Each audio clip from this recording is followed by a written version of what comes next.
La CGT a donc décidé d'organiser une grande campagne sur la politique industrielle parce que nous considérons que l'enjeu de l'industrie, l'enjeu de la reconquête industrielle, c'est un enjeu pour l'ensemble du monde du travail et donc pour toute la CGT.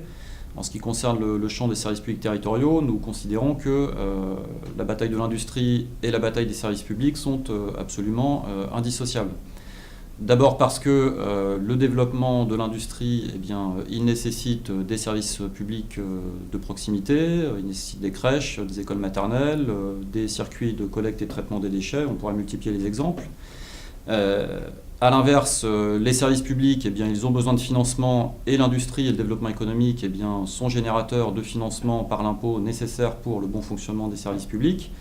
Et puis aussi, il faut rappeler le rôle des collectivités territoriales en particulier en termes de commandes publiques pour financer un certain nombre d'équipements. Ça a un impact en particulier sur le secteur du bâtiment et des travaux publics, et puis aussi de la production des matériaux nécessaires. Ça a aussi un impact, par exemple, sur les véhicules nécessaires pour le bon fonctionnement des services publics qui nécessitent des parcs de véhicules qu'il faut donc fabriquer. Donc voilà, les liens, ils sont vraiment importants et la commande publique, elle a un impact extrêmement important sur la dynamisation industrielle. On l'a vu notamment avec les nombreuses suppressions d'emplois auxquelles on a assisté dans le secteur du BTP quand on a commencé à baisser les financements des collectivités locales par le biais en particulier de la baisse de la dotation globale de fonctionnement.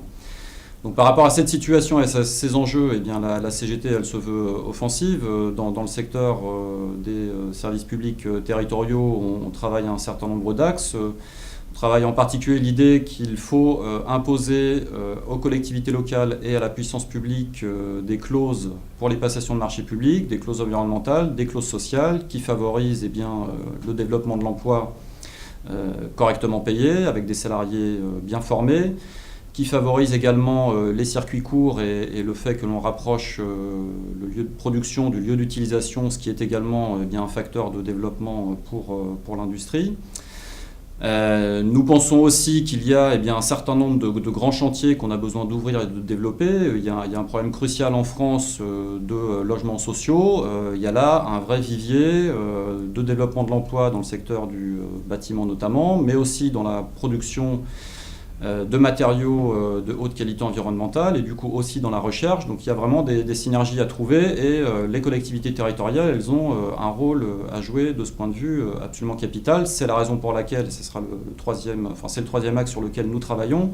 Il faut vraiment en finir avec la politique d'austérité, la baisse du financement des collectivités territoriales parce que c'est à la fois un poumon pour l'économie et puis c'est également, bien évidemment, une nécessité pour le financement des services publics de proximité. C'est la raison pour laquelle nous comptons bien nous engager fortement dans les différentes initiatives prévues le 21 mars avec la grande journée nationale d'action sur les enjeux de politique industrielle en lien avec ceux des services publics.